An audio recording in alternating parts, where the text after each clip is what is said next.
Dungeons and Daddies is a rowdy, horny, violent podcast for grown-ups. Content warnings can be found in the episode description.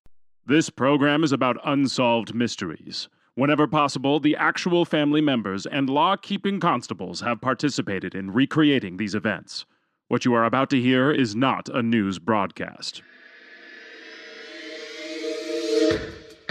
Tonight on Unsolved Mysteries, a Charleston chew, a caramel candy not of this world, was consumed by a middle-aged man named Darryl Wilson.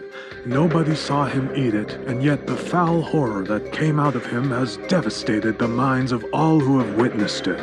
We'll also examine the case of a child by the name of Peyton Bennett, created from the soul of a long-dead father pulled from the nether realms. His memories are locked away inside an artifact shaped like a bowl. And in the township of Balls Deep, a once popular sport with strew crowds of thousands mysteriously loses all their fans seemingly overnight. Did the sport become too boring, or was it ghosts?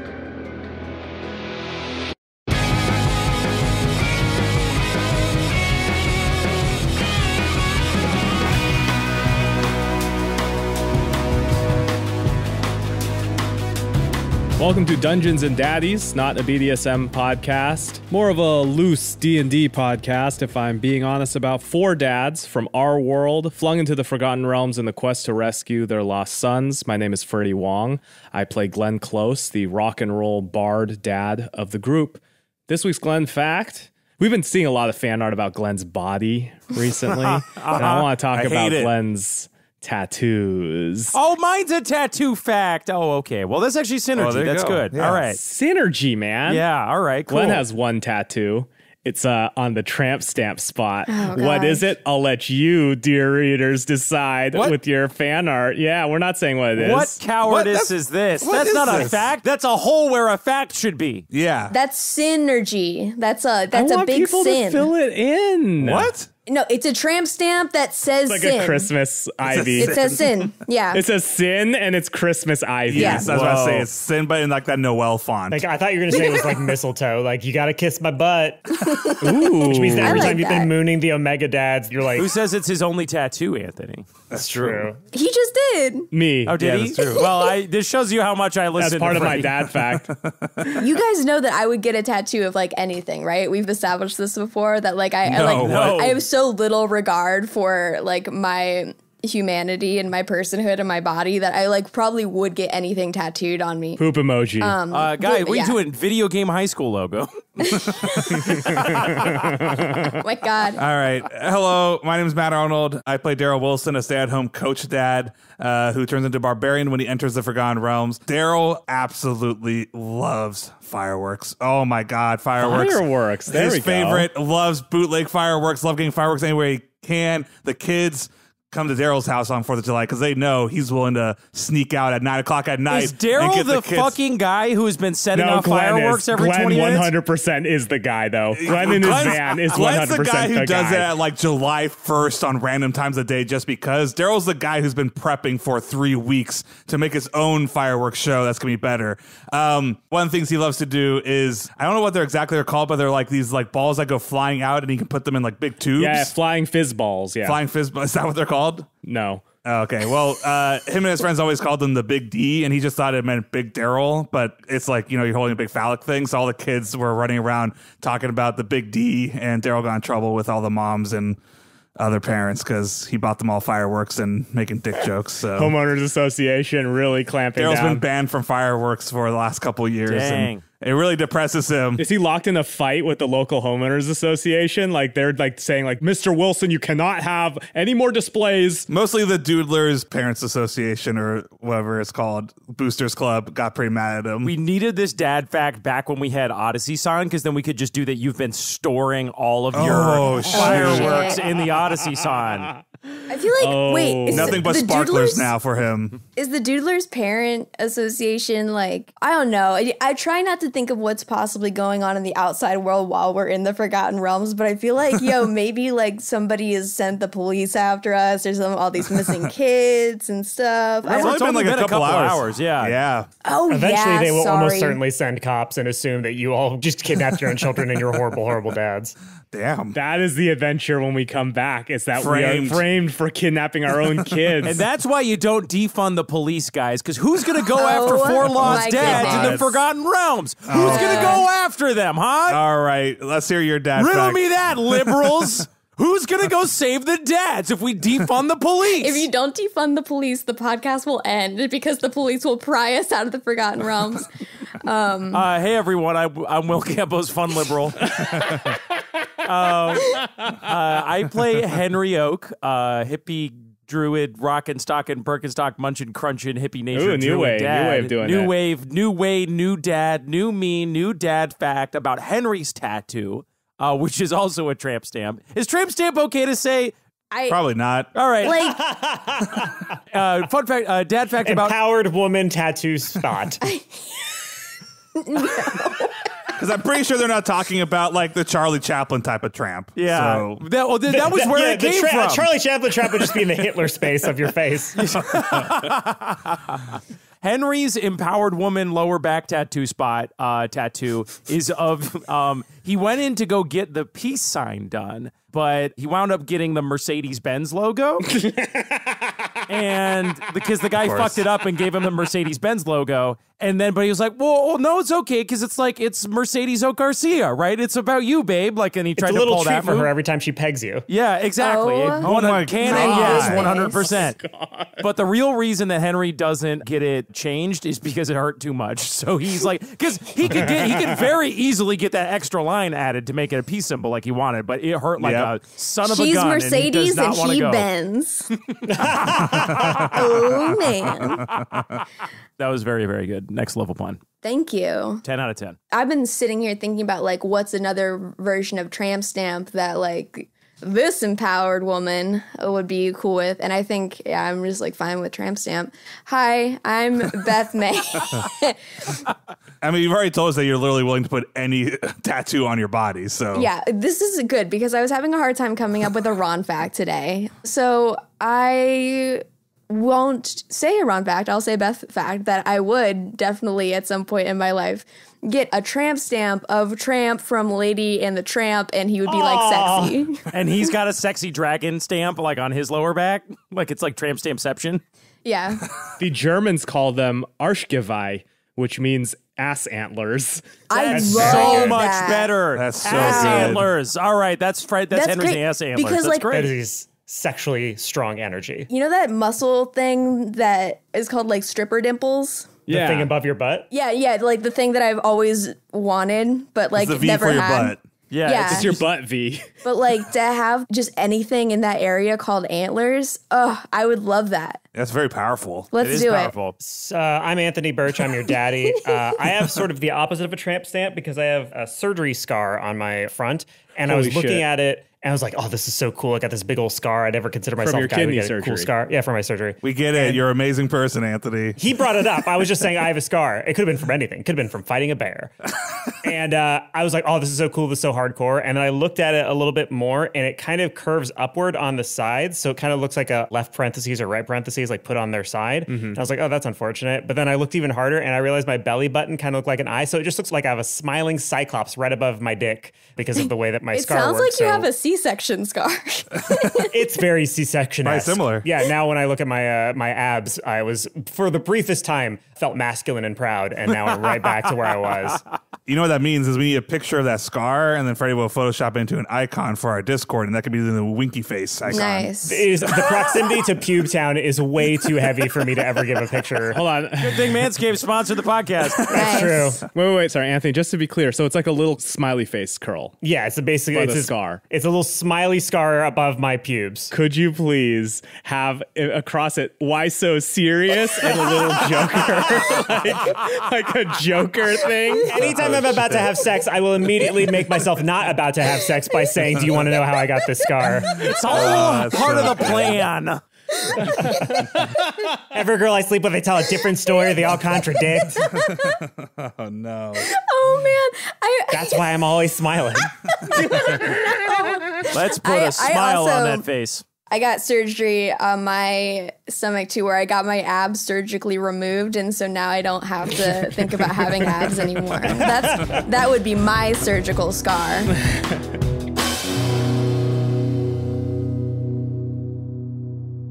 The last time we were in the Forgotten Realms as a family, Aaron O'Neill had just taken Hayden and Darryl aside. Darryl had invited Grant, but Grant didn't want to come because he's sad.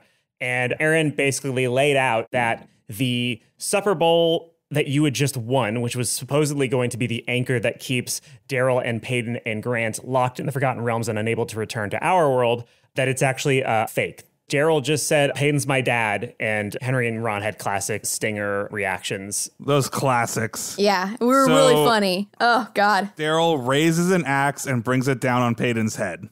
Okay. Do I roll for damage? So, No. much like the Highlander. Okay. You absorb all his power. Yeah. Yeah. There can only be one So Wilson. you're slightly less powerful. Oh, man. Okay. Well, I mean, yeah, Henry. I mean, not literally my dad, but He's your... I'm very confused. So Peyton's your dad? How does that work? Because he's my half-brother. So you're Ron's brother? Oh, man. Absolutely not. Well, I mean, I've never had a brother before, so this is just, it's an honor. You know, I look up to you. You still don't, Ron. I think, like, I'm probably older than you are because I know more, but you're taller than I am, so it is like you're my big brother. Like, this is something that I've thought about ever since I heard about camping.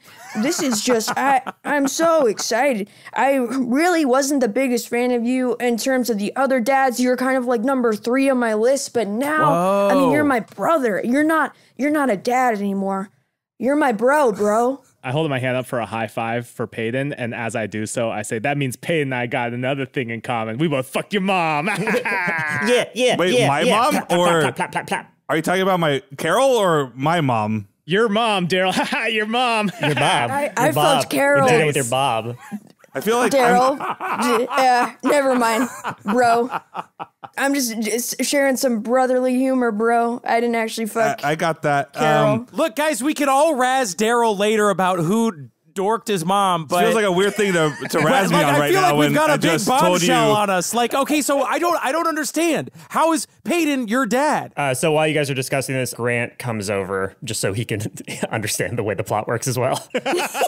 Oh, sounds like plot's happening over here. Hey, Grant, let's all just sit down. I just sit down on the grass. Crisscross applesauce. Oh, I love that. Everyone form a circle. We gotta play Duck Duck Goose. No. Peyton, they have Duck Duck Goose in this world? How does Duck Duck Goose work in the Forgotten Realms? Well, first you take out your knife. Nope. I take away his knife. Oh, God damn it. I am your father, and I get to decide whether I have a knife or not. As long as you're living in my house under my roof, I get to have a knife. And Grant goes like, wait, what? Yeah, Grant, sorry? Yeah, okay, so maybe Aaron will have to come back and explain it if I don't do a great job. Aaron's around if you want her to join. Okay, well, Aaron, you just let me know how I'm doing explaining all this. So it appears that this trophy is not actually the anchor. It's actually Peyton. Peyton does finger guns. Yeah, that's right, which means we'll have to destroy him to get back. Oh, my gosh. Let's just put that off to the side for a second, put a pin in that. The trophy or Peyton? Peyton. And the other thing is, it appears that Peyton is still Peyton, but he has my dad's soul in him, which I'm still kind of dealing with on a whole theological level right now. Yeah, that seems like that would violate some core tenets of your religious beliefs. That's a lot. I don't think there's anything specifically in, Airbud-esque, like nothing specifically in the Bible saying a soul can't be in somebody else, but it definitely isn't quite what I've been... can't be in the child. John the Baptist flipping through the Old Testament. Ain't no rules says it can't happen. But definitely different than I would imagine. So, Aaron, tell me if I'm right. If we destroy the anchor, Peyton will suddenly, get the memories of my dad. Like he'll become my dad in an actual, mental. And who are we but the sense. collection of our experiences and our memories? Am I right? Yeah. Unfortunately, Glenn has a good point. Nice. Yeah, no, I assume when Willie brought your dad's spirit to this realm, he locked away the memories somehow, and that if you destroy the trophy, those will be unlocked and he'll remember who he was. He'll still have the memories of also being paid, and he'll just sort of also remember that he was your dad for, 50-something years. Well, that sounds great. That sounds like a win-win, You sort of, you got the best of both dads, so to speak. I feel like you love Peyton, you love your dad. This feels like a win. I'm not sure the metaphysics, though. So will Peyton cease to exist? Yeah. Will Peyton, be both Peyton and, what was your dad's name, Darryl? Frank. He'll be both Peyton and Frank sharing the same body? Frank and Peyton. He'll be the Frank and Peyton. Frank and Peyton. Well, does Frank, your dad, does he look like a 40-pound 8-year-old? No, not at all. He looks like a strong 220, 6'2", perfect man. Yikes. Again, you're just describing me. I don't know why. Side note, I just cannot imagine what the prep for Anthony must be like, thinking that's what if Anthony has to role play both an 8-year-old and an old dad dude? Man. I mean, that's what I have to do. As per usual, I get all the accolades for a job that a woman has been doing the entire time. Oh, man. Okay, this is a lot, and this is maybe the weirdest curveball we've had thrown at us yet on our adventure. So was Peyton a pre-existing kid, and then he had these soul memories shoved into him? Or is Peyton a construct? I don't quite understand how that works. Erin kind of gets a grimace on her face, and she puts her hands on Peyton's ears, and Peyton's like, what are you doing? What are you doing? And she goes, Peyton's not he was never a real kid. He's basically a homunculus made of confidence and urine that really sort of... Urine? That's why he doesn't pee. Remember, he absorbs it into his body. He absorbs all of his pee. Holy shit, he was telling the truth? As the Velveteen Rabbit teaches all of us, real isn't how you're made, it's something that happens to you. And I think there have been a lot of terrible things that have happened to all of us that I would describe, if I were cool with slang, as real. You're right, Ron. It does sound like that, regardless of what the metaphysical implications are, there's just a couple of questions we have to answer right away, which is, should we destroy this thing that's supposed to be the anchor, this bowl, or should we just hang on to it and kind of worry about the Frank and Peyton situation later? There's also the element of I'm just thinking about this now, but what's my dad going through? Was he dead? Was his soul, in heaven? How is he sucked out? Is he torment? What's going? How does Aaron? How's the soul work? Is he torturing? What's happening to him? I strongly doubt he's being tortured. If he just took your dad's soul, put it into a kid, and so the soul is pure and unburdened by the decades of memories that he had when he was in your realm. Okay. So his soul is pure, it's fine, it's in pain. His memories were separated from him and put inside this trophy. And Aaron, I'll be honest, Aaron. If you don't know the answer 100%, you can just say, this seems pretty... I hate letting you guys down when you have all these questions because it you look seems so like lost. We're in some big existential kind of stuff here. I don't know if any of us really know the answer. If anybody knew the answer of what happens after death, so it's okay. I think we're all his soul's right there. If you want to see how his soul's doing, look at Peyton. That's how his soul is doing. It's there. So you're saying that Peyton is the purified soul of Darryl's dad trapped in a piss boy. Well, you don't Henry, I couldn't have put it better myself. Could not have put it better. Peyton's I kind of like piss boy. It's got a ring to it. I don't mind it. Peyton, you're awesome. You're awesome. But we're all aware of that. He's definitely nothing like my dad. I guess I didn't know my dad when he was 8, but... Yeah, your dad could have been a real Bart Simpson of a dad when he was not a dad yet, Maybe it's time for all of us to not have a cow about this. And... But Darryl, I guess this is really up to you here. Do you think we should destroy this bowl or what? I think... Boy, guys, I sure have the luck, right?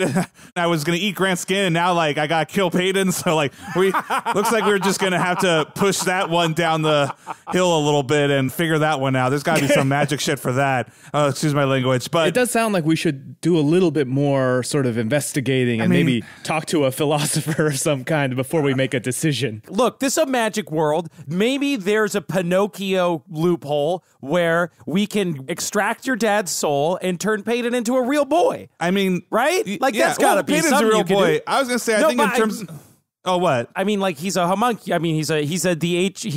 I cover Peyton's ears. The word you're searching for is cool. He's a cool homunculus who was created, right? So maybe there's a way we could make him his own person and maybe like extract your dad's soul. Like that's what I'm trying to get at. It's like Pinocchio, like as a puppet. You gotta pay the toll troll to get out. That could definitely that might be a thing. I guess to me it feels like. Aaron, is that a thing? I mean, it clearly is because it's what Willie did to your dad in the first place, essentially. But it's an incredibly powerful bit of daddy magic. You guys don't possess that kind of power. I would wager that other than Willie, nobody possesses that power to do that. But if you guys get some more daddy magic on your side, who knows what's possible? Maybe if we leveled up every now and then. Yeah, I think once you guys leave this area, you'll probably level up. I get that feeling about you. Well, I'm related to Willie, so let me just try to figure it out. All right, so I'm going to use my daddy magic here as a stepfather, and I'm gonna just put my hand on Peyton's shoulders here. Hey, buddy. Hey, man. And then I'll say, frankly, my dear, I don't have a Frank. Roll Arcana with disadvantage. Okay. That is a 10. So with a 10, you can tell that you just did nothing. Of all the dads right now, I would say you probably have a higher than average amount of daddy magic because of what you and Terry Jr. have accomplished. But it's not enough to really do anything with just the power of wishing on Peyton right now. What a conundrum. Well, look, I feel like we need to keep our eyes and ears open for a way to solve this Peyton problem while we continue with our quest, right? And we're taking this bowl with us while we figure this out. Yeah, we could wrap them both in bubble wrap. Peyton too? Yeah, because they're both kind of fragile. I mean, if what you're saying is right, Aaron, and like, my dad's not suffering or anything, like, I don't know. Honestly, I don't even think it's a decision an 8-year-old boy can make. No offense, Peyton. Not take it? I don't think we need to destroy Peyton's brain right now either. Hey, Beholder. Yeah, what's up? Do you have like some bubble wrap or something? We want to make sure everything's all good. Like bubble wrap. You got any bubble wrap? No, we're we're Glen Bowl Stadium. We don't have... some pads then, some helmets. I have a bunch of like pads and stuff. Yeah. I can give you padding. Yeah, give me just like a bunch of pads. Yeah, I've got a bunch of foam pads. Let me go get them. Wait a second. If Darryl's dad's memories are in the bowl, is there a way we can commune with the memories in the bowl? Because all I'm saying is that Darryl's dad, Frank, if he had an encounter with Willie, he may know something that could help us in our quest. So, That's true. Could we create another homunculus and put the memories of Darryl's dad into the homunculus and talk to Darryl's dad? Oh, man, I saw an anime about this. Oh, it doesn't end well. What if Peyton was a dog? Well, what if we just pour some Gatorade in there and drink it? Ron's right. If we pour Gatorade into the bowl and drink the bowl, will we be able to have like some sort of like communion with Darryl's dad's spirit? I know. Okay, so, hey, Mr. Mustache. Yes. So, Buenos dias. you know how when you're drinking some things and then you get like a milk mustache? Except, A milk meat, yes. Yeah, but if you're drinking something and you have an actual mustache, then the thing that you would get a milk mustache with goes on your actual mustache. So if I was drinking Gatorade with you on my face, that I would get Gatorade on my mustache, and maybe you could talk to the Gatorade or something. Just sort of like sort it out. Just sort of think about maybe the power of dad that's in the Gatorade. I could attempt to commune with the aid, yes. Glenn is like unscrewing and like pouring in various neon flavors of Gatorade into this bowl. Okay. All right, here. Yeah, Ron, drink it up. It's all the flavors. This is a suicide. Is Or it- graveyard. I forget what. It's different regionally, I guess. King's Cup. So Ron drinks the Gatorade. Okay, so I will have Mr. Mustache roll Arcana. Okay, so Mr. Mustache rolled an 18 on Arcana. So just Ron here's like... Ugh, okay, all right. I'm getting notes. I'm getting flavor blasted. I'm getting Baja. I'm getting Notes of electrolytes. Yeah. Oh, okay. What I'm getting is this like typhoon, this tsunami of memories that sort of just randomly swirl around with no agency, no intelligence directing them. It's just sort of a big stew of memories that are hitting me. I see him playing football. I see him raising Darryl. I see him picking him up and cleaning his scraped knee with rubbing alcohol. I see him crying at the birth of his daughter. I see him with his wife. I'm just seeing a bunch of just a whole life in one little sip of Gatorade. But it's fading now. Oh, okay. Wait, what did I say? So we just saw Ron drink. Ron, did you see anything? Yeah, I saw Frank with his wife. You saw Darryl's dad? Doing what? Yeah. What was he doing? I hold a hand for a high five for Ron. Ron high five slowly. You just put your hand on his hand and then slowly drag it downward. Yes, clasp. Well, I feel like we could just have him in this bowl for us to lap up whenever we need, to remember anything. Did you see anything about how he got taken by your dad? Did you see your dad? Let me roll again, because if you want, he can try to zero in on that stuff. Okay. Oh, he rolled badly anyway. Didn't see Willie. No, it saw good times, Well, can I take a sip then? Be my guest. Yeah, absolutely. Here you go. Okay. I go ahead and I take a sip. Okay, roll Arcana. I should have poured it over him like the end of a...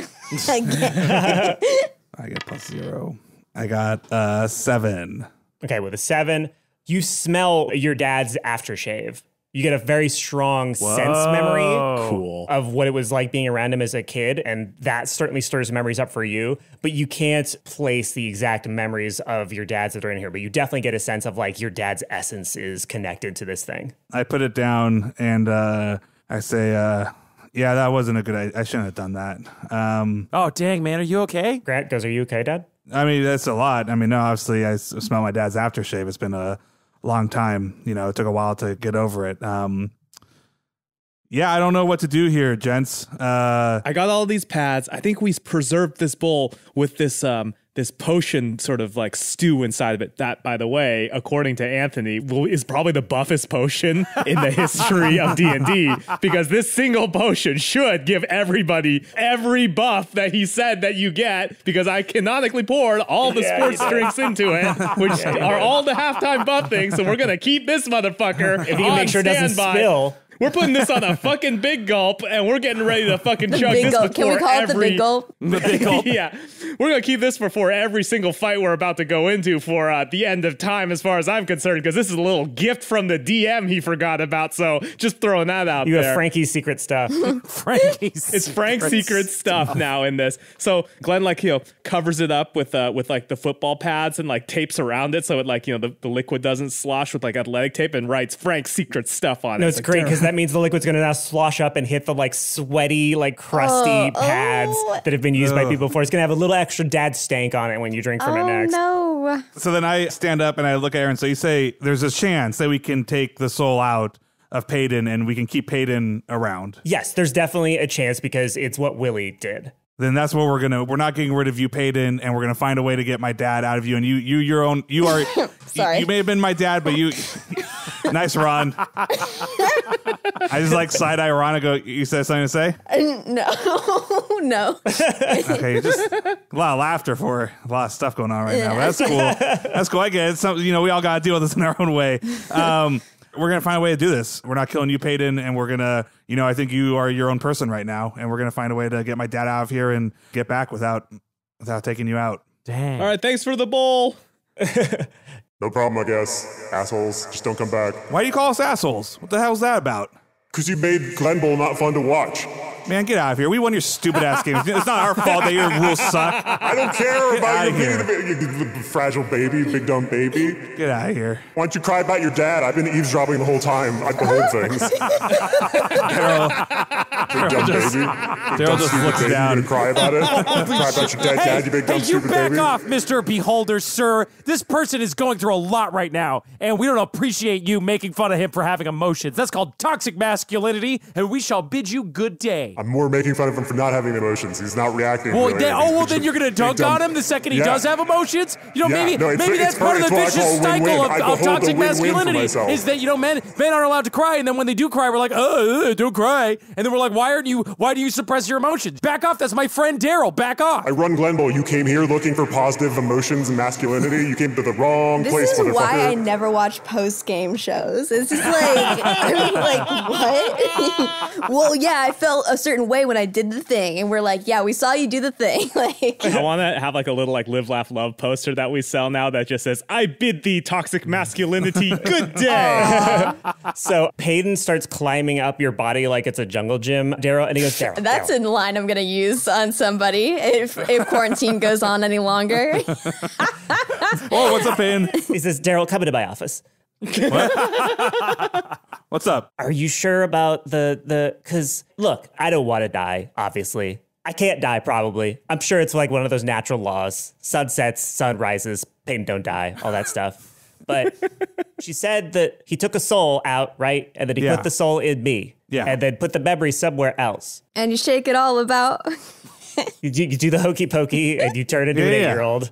But that means there's only one soul going anywhere. You could duplicate the souls, maybe, to make a second me or something.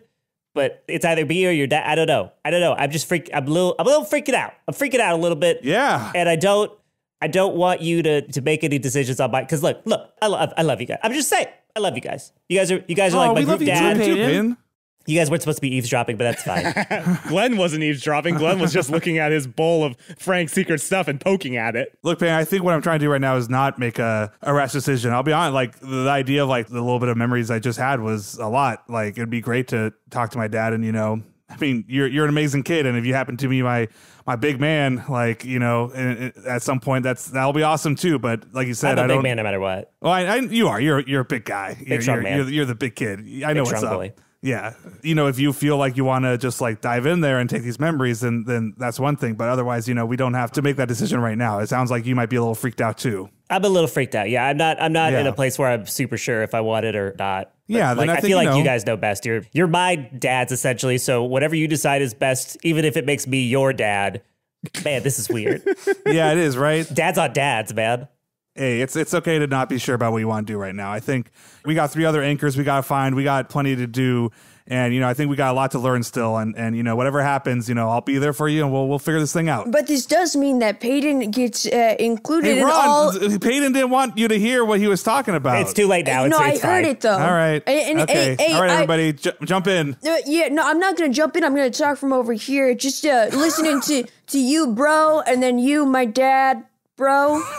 My uncle, bro. I don't think we're brothers. It's just Willie is a dick, and I know him. Yeah, bro. Anyways, what I was saying is that because we're all bros and because we're all dads, Peyton gets a free invite to any and all dad huddles from here on out. Fuck yeah. That does check out. That unfortunately does check out. That's true. I guess you're in dad huddles now, Peyton. Hell yeah. Am I going with you on every adventure, or do you want me to stay behind now? Whoops. Let me ask you this. And I hold up the knife. I was like, can you handle this like an adult now? Because you're an adult. His mouth waters. Like, I can handle it. Yeah? I'm an adult. Wipes his mouth. I'm your dad. How does Glenn feel about that? Let me ask you a question, Peyton. Just a hypothetical. Let's say you had this knife out. You were carving, something with a twig, making it sharp, making a little sharp stick for yourself. Real sharp. And Glenn walks past you and kind of leans down to tie his shoes, and you see his nice ankles there without any protection. What would you do? Ooh, they're calling to me. What would you do? And I'm holding it. I'm like looking at, huh? He's going to make a wisdom roll. So he goes, is he hiccuping? Yes. Let's say I am. What? Either way, why is that relevant to whether because it was just to scare him and curious hiccups. So what I would do is I would very calmly put the knife down. I would walk over to him. And then I would take the sharpened thing that I've been sharpening with the knife, and I would stab him in his head with it to cure him of his hiccup. I've grown. I wouldn't be using the knife. I've grown. It's 1 step forward and 2 steps back. I fold the knife. I go, how dare you? Out of spite, I'm just going to throw myself off a cliff now. Oh my gosh. No, you're not. I'm going to break that supper bowl over my knee and then get all the authority that I have to talk about your embarrassing poopies that you did as a child. I'm going to tell all your friends about it. Okay, Peyton. But talk about all the I think doo-doos. it's clear that you're not ready for this knife right now. How dare you? I fold it up. Folks, I think we've done all we could here. I think it's Are we time just still skedaddle sitting out on of the this, field, the football Yeah, field? it's empty because everyone's left. So I think it's time to everybody skedaddle left. out of It's this just us. stadium, and we should probably get going. We kind of got what we came for. Hey, Grant, did you want to say bye to Yeet or anything? You say that to Grant, and he's looking forlornly at the entrance to the locker rooms that the hotties went into, and he kind of just turns around and he goes, "No, I think I'm good." No, okay. Hey, hotties. Good game. Oh, we got to do the high fives and stuff, though. Yeah, we simply We didn't do have the high to. five Yeah, line. they didn't high five us. I'm going to read the room. It didn't seem like they were super into high-fiving us when they left. I think, I think with this one time we could kind of, maybe The not. beholder goes like, Oh, they didn't do the high five thing? Do you want me to bring them out? I can bring them out for the high five thing. Well, the only thing is I would say, Henry, we could give them We could give them some money. They seem like they really were trying to get money for important, like for that's their family. True. That checks out. That checks out. We could do that. Yeah, we could. Man, what a good guy. Grant, do you think we should maybe do that? I'll probably just go get a Mountain Dew. I go, okay, cool. Dad huddle. Okay. Peyton immediately jumps in and goes, guys, I'm loving it. I'm feeling the energy. I could get used to this. Good to have you here, bro. Hayden, I just want you to understand that in this dad huddle, I'm hoping that the responsibility of being in a dad huddle will help you kind of, grow up a little bit. Yeah, well, because nobody in this dad huddle would stab anybody else with a stick. With anything. I'm mean mugging Peyton the whole time. I'm hoping that your expectations get a little bit lower and that we all end up sort of happy with where I currently am. So we'll just sort of see how that plays out. How about you guys go ahead and get the money to the hotties over there, and then I'm going to go talk to Grant. Is that cool? Sure. How much are we thinking? Was there a prize money? What do we get? I don't know, what, like 40 gold? How does this work here? Hey, Beholder, how much do you normally get if you win the money? How much do you normally get? Hundo gold. Sure, why not? Hey, Beholder, how much does like a house cost in this world? Pretty solid house costs like what kind of guy are you looking for? I'm a realtor on the side. Something with a nice school district. Like around here, like 3 bedrooms, In Balls Deep, a 3-bedroom will set you back about 600 gold. Market's on a rise this morning. It's definitely a buyer's market right now. Usually it averages around 2,500, but the economy's not been great. Okay, so like this is... That doesn't sound like a good business decision. Okay, I mean, it seems like we have enough money, so yeah, let's give it to them. Seems only fair. I did lose a lot of money already on betting on the wrong teams. We still got the deck of many things. We still got plenty of stuff. Like, I don't think we have not... All right, yeah, we'll go kick him some gold, Darryl's hanging back with Grant. Is that what's going on? Yeah, I was going to go talk to Grant over there. He looks, he's just walking across the field, I'm assuming. Yeah, so just like, the Charlie Brown music playing. So the Beholder goes, everybody back out on field for the high five part. You didn't do the high five part. That's bad sportsmanship. I hate that shit. Come on. All the hotties come back out. The shark sadly flapping around irritatedly, like bumping his nose against his glass and his astronaut helmet and stuff like that. And Yeet is leading the team with his hand out, just rolling sadly past you guys. He goes, good game. Good game. Hey, Yeet, man, you're a champion. Don't let this keep you down, buddy. Good game, guys. Good game. Ron goes through and says, pleasure doing business with you. Pleasure doing business with you. Pleasure doing business with you. Are you handing like a business card to every one of them? Yeah, for sure. So when we get to the end of the line, Henry's like, hey, guys, come over here a second. We feel real bad. This was about, this quest that we're on, but we know you guys are doing this for like some real reasons too. So we wanted to give this to you. And I hand him like the bag full of the money. So Yeet takes it into his hands, weighs it, hands it to Killa. And she's like, that's a lot. That's the normal prize money. It's like we would have won anyway. And Yeet says, like, yeah, but it's not. We didn't win. We lost. That stings more than anything. I don't know if I'd take failure money. Yeah, we could do that thing where, like, we put our hands up and form an arch and you guys, like, run under it. What would that change? We still lost. But then it would be like 2, 4, 6, 8, who do we appreciate? You guys. Look, we do that when we beat the other teams, and every time I feel like, woof, this is condescending. They got to know we don't really appreciate them. They got to know we disrespect them in their own house. That's a good point.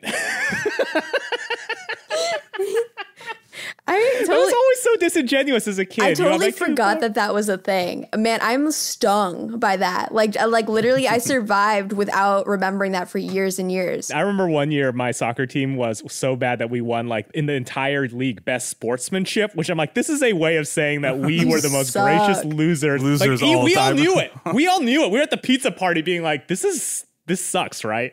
It's like you know who's never won the best sportsmanship? The winning team. So you know it's a bullshit trophy. By the way, how obnoxious would that be? It's like they win champion and also they win best sportsmanship. By the way, by definition, they are the most improved. Like they were pretty good and then they won the whole thing. They won. By definition, they won it. So they must be pretty good. Fucking A. So like, yeah. Sorry. I don't know what to tell you. We don't really have like sportsmanship trophies or anything like that, but we do have money, which is actually better than a trophy if you think about it. How about this? How about you keep your money, Whoa. You keep your failure money, but in return, we get a rematch at a time and place of our choosing. You got it. Deal. That sounds like good business. And a different sport that's better on podcasts. So you're saying that will yeet again. Wow. Don't know where, don't know when. Don't you forget about Yeet. He says, yeah, one day, at some time, we'll come back with our best 2 out of 3 match. Maybe not when you expect it. but definitely when you need it. Oh, I like to think that he leads the team off, and as he's going off the football field, he puts his hand up, his fist up, and it freeze frames. Yeah, Yes. on the way out. Just he freeze frames, and the other 4 members of the team continue going into the locker room. And they're like, this movie doesn't hold up well. Yeah, it turns out it says some problematic stuff about femininity. Glenn getting to keep all the money silently fist bumps and says, sucker. So Glenn goes back to Darryl and was like, yeah, he took the money. It was weird. Grant is walking to the Mountain Dew machine and pressing the button, and no soda is coming out. And he just starts hitting the machine lightly at first, and then harder and harder and harder. And then at a certain point, it becomes obvious it's not about getting the soda. I go, hey, I don't think. Hey, let me try my dollar bill. Is this dollar bill machine? How does this? Takes gold coins. Here, let's sit down, but I don't think we need a soda right now. Yeah, okay. And he sits. I sit down next to him. Hey, Grand Kiddo, you wanna tell me what happened last night?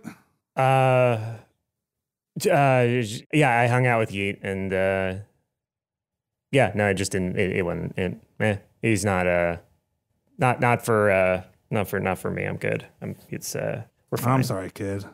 Yeah, no, it's good. I'm fine. How are you? How are you? There's a lot going on with your dad, your whole thing, and Peyton. That's weird. How are you? Yeah, I mean, you can tell there's a lot going on right there.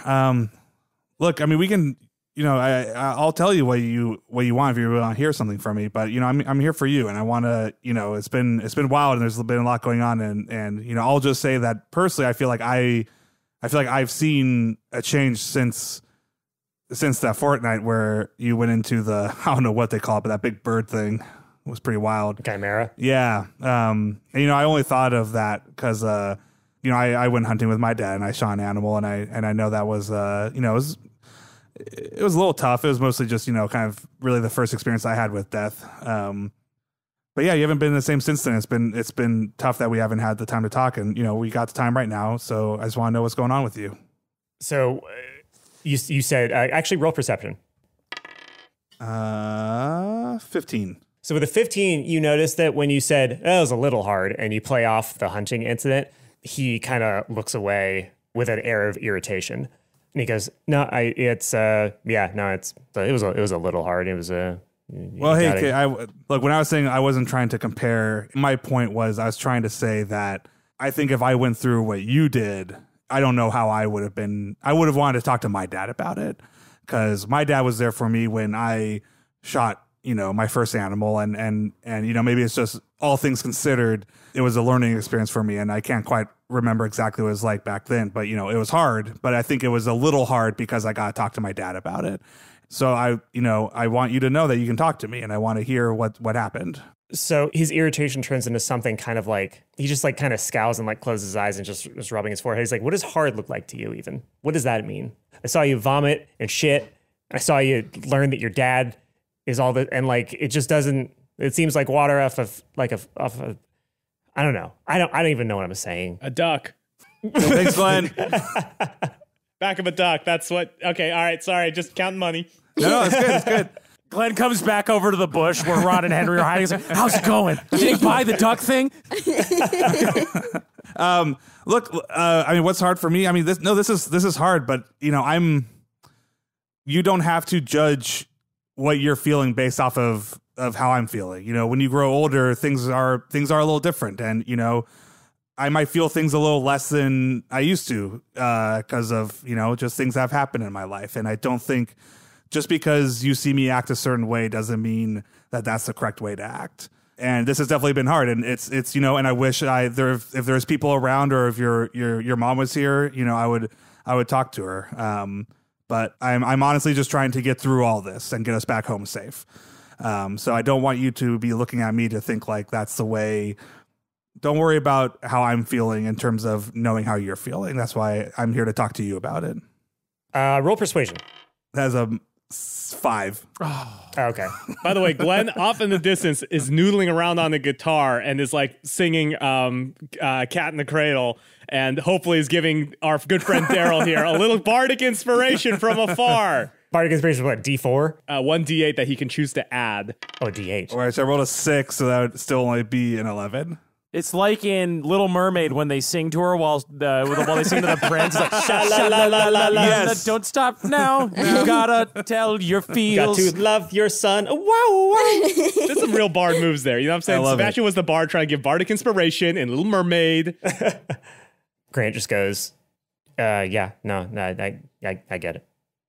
Tell you what, Grant, I'm not gonna force you to talk to me. It's I trust you, and you're obviously dealing with a lot, and I know I can't push you, but I am worried that maybe I'm worried that maybe I'm not doing this the right way for you to feel open. So I'll tell you what, if there's anything you want to ask me, I will tell you honestly. I will tell you the truth, because I'm always going to tell you the truth. And when I'm not telling you things, I'm not trying to lie, and I'm not even trying to avoid it. I'm just doing what I think is best and trying to protect you from certain things right now. But maybe that's just not doing it. And my dad always talked to me. So if there's something that's holding you back, ask me and I'll tell you anything. Roll persuasion again.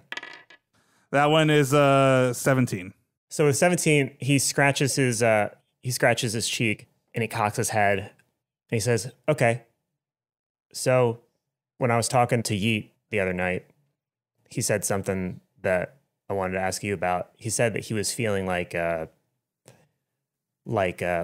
couldn't feel anything, like there was nothing. But when he was like in certain situations, he would feel something, and it would make him be like, oh, cool, I'm here, like I'm real. And that was kind of scary to him, and he didn't really feel like he could talk to anybody about it because nobody else knew how it felt to feel that way." And I was like, yeah, my dad definitely has never felt that way, I feel like. And like, has that ever, I don't know, it's stupid. I don't, forget it. No, I mean, to feel numb or that you can't say anything to anybody. Be like, yeah, like there's not, like you're not there. Like you were there and now you're not. That's like a thing that Yeet has. Yeah. I mean, I can't speak to Yeet, but like, of course, I think that's something that everybody, like, I mean, one of the greatest regrets I have is like, you never got to meet your grandpa. And, I don't know if you ever know exactly how, you've heard some stories about how your mom and your dad got together, but there's a reason why your dad never graduated college. Like, it was hard when my dad died. I didn't know how to handle it. He died, he had cancer and he was slipping away. He had brain cancer and I didn't want to go to college. But, he told me he was strong and he was going to make it. And when I was there freshman year, he went back to work. He wasn't supposed to go back to work, but I think he was just tired of being stuck inside. And he had, he shouldn't have been there. And he slipped and he wasn't ready and he died. And I wasn't there. And I told my mom I didn't want to go to college. And yeah, I mean, I was shut down. I didn't know how to feel for the longest time. And it's normal. I think there's a lot of things that happen to people that you don't know how to feel. I don't know what's happened to Yeet. This world's crazy. I mean, there's like people are going into slavery when they're young kids. So God, I can't even imagine what's happened to Yeet. But absolutely, what made that go away? When did you stop feeling like that? I mean, your mom. I mean, that's why we're together. Oh, and he immediately starts crying. Not sobbing, but just like tears streaming down his face. Just immediately. I grab him and tears start going down Darryl's face too. I go, yeah, it's, she's the best woman in the world. She knew. And, it's honestly, sometimes I feel like, if I feel like I'm not good enough, I wonder sometimes maybe she just stays stuck here because she was, I shouldn't say, like, you're too young for that. But your mom loves me very much and I love her very much. And yeah, she's the reason I got through it. And it's, it's never gone, which is why right now I don't know what to do. I don't know if I should talk to my dad or the fact that he could be here in some reason. But look, life's never going to get easier. Life isn't easy, but as long as you got people around that love you and I love you, you'll be able to get through it. You just got to hang on to the positive stuff. Grant nods at you and doesn't wipe away tears and he goes, thanks. Yeah, no, I love you too. Yeah. Hey, you mind if you want to just like stay here and just like Like, I'm kind of like crying too. It's like, you want to just like cry for a little bit? I don't want to. I think Glenn or definitely Ron would make fun of us. No, I'm gonna cry. Okay. Wait, are we still behind the bush? I was going to say, you hear a massive, snotty, teary sniffle come out of the bushes, and then you hear Henry go, fuck! Oh, I roll my eyes. I go, God damn, I did not want Henry to hear all this. Hey, Henry, you want to come cry too? It's so beautiful. And then Henry just bursts into tears and hugs Darryl. Sorry, I'll be quick. And I just hug Darryl. I'm like, I love you, man. I'm so happy for you too. I'm gonna go away now. Then Henry you hear like a sob choked Ron like sort of like say, I would not make fun of this. Like oh, thanks, Ron. Hey, Ron, you know, I don't know if we are brothers, but like you are my brother, you know what I mean? I put my fist out. Glenn's just at the 20-yard line, just like throwing the ball to nobody and like kind of trying to wipe his eyes, but he's just like throwing the ball and just like picking the ball. Just like, just practicing, man. You know what I think we need? And I pull out the magical barbecue that we haven't ever used. I go, I think we should just grill up. Grant, you hungry? Yeah, no, I'm always hungry. Yeah, I would eat. Hell yeah. What's your favorite steak? T-bone. T for Grant. Hey, you guys want to go get us hell yeah.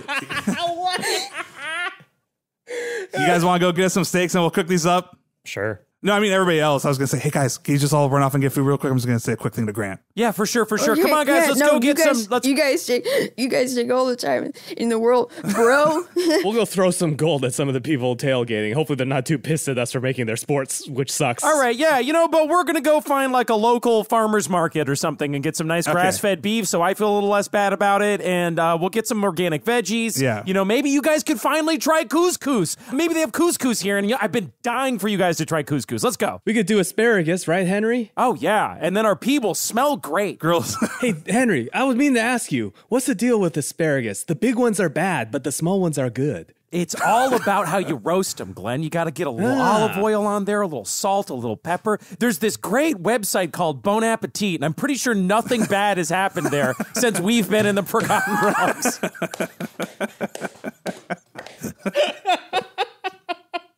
And then it trails off as we go looking for food. I just go, hey Grant, sorry everybody kind of showed up, but I just want you to know it doesn't have to be fixed right now. And if you ever want to talk again and you just need me to be there, like it's not a one-time thing.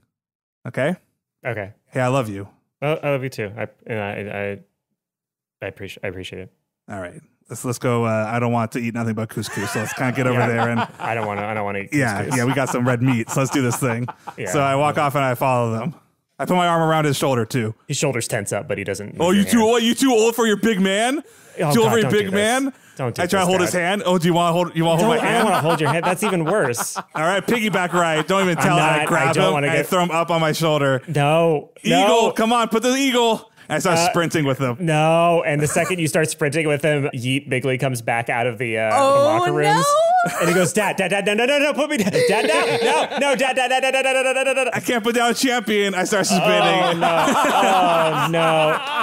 And he just face palms with both of his hands as you just spin him around. And he goes like, we can never come back here, Dad. Dad, we can never come back. I can't even hear him because I think I'm screaming too loud. But then I stop right there. I was like, oh, wait, did he actually want to talk to Yeet?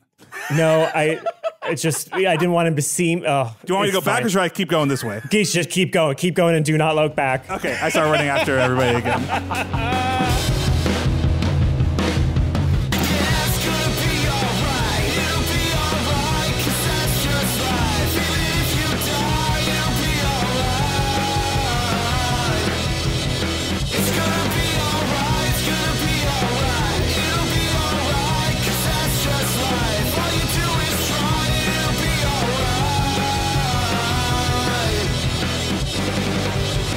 By the way, there's a little post-credit scene for this episode, so you should probably stick around. Actually, there's always a post-credit scene. It's like a little blooper thing. It's great. It's a lot of laughs. It's a lot of fun. Something that doesn't make it into the episode. You should be sticking around. Why aren't you sticking around?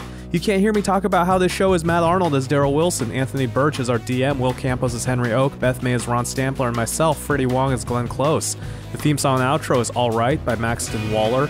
This show, by the way, is supported by a Patreon full of people who put all of you freeloaders on their back. So if you do see them on the street, give them like an appreciative nod. People like Eric Whitworth, who, as I am told, is 20,000 leagues under the sea right now. Play Gono, Eric Ortiz, Holger Anderson, Connor Alexander Bevins, Brez Fez, Pete Whitehead, Brila Blue, Craig Elder, Jonathan Knapp, and Dobton. We got a big old list of bonus content we're working on at the moment. We have the Rocks Rock EP, which we've been talking about, and it should be wrapping up the next few weeks or so. We're probably going to give you a little taste of that madness on this podcast, so keep out an ear for that. We have a Walter and Payton adventure where Anthony will play Walter and Payton, and the rest of us will be some sort of Hydra DM. We have a Star Wars adventure. It's just a whole slew of good gumbo cooking. And when that stuff comes out, it'll go to all of our Patreon supporters at every level, and that's on top of the boatloads of bonuses Patreon supporters already have access to. If you want in on this action, that's at patreon.com/dungeonsanddads. But let's say you don't want in on that action. That's fine, I guess. Head on over to dungeonsanddaddies.com. Get in on that merch action instead. We just restocked a bunch of pins and stickers. The You Are Enough As You Are pin is also back in stock, and we were able to make a nearly $2,000 donation over to NAMI, the National Alliance on Mental Illness, because of the sales of that pin. So check out the store, check out our Twitter at Dungeons and Dads, and check out our subreddit at r/Dungeons and Daddies. By the way, this episode title comes from another podcast called Talking Sons. It's a Dungeons and Daddies fan cast. They even occasionally have us on as guests. They talk about episodes as they come out. So if you're looking for a way to fill a daddy-shaped hole in your heart, check out Talking Sons. Their podcast. You can Google it. You're old enough to figure that out. Next episode's coming at you July 21st. We will see you then. There was a time when you could read between the lines. You know they never brought you down. Never brought you down. As the sun sets over the town of Balls Deep, you share a nice meal, and somebody tells a stupid joke, and Grant permits himself. What's the stupid joke? All right, Glenn, go. Glenn goes like, "Hey guys, this is a good one for the kids." Probably, yeah. How old are you again, Grant? I'm 12. Yeah, you'll like this one. Why does Ariel from The Little Mermaid wear seashells?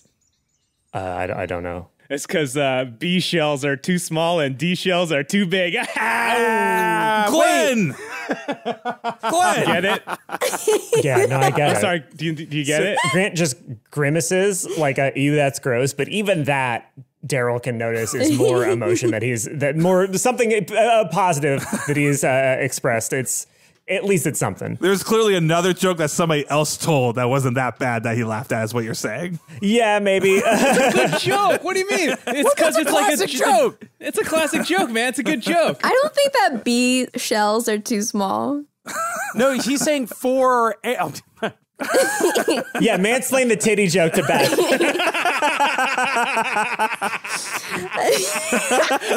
That's the end. All right.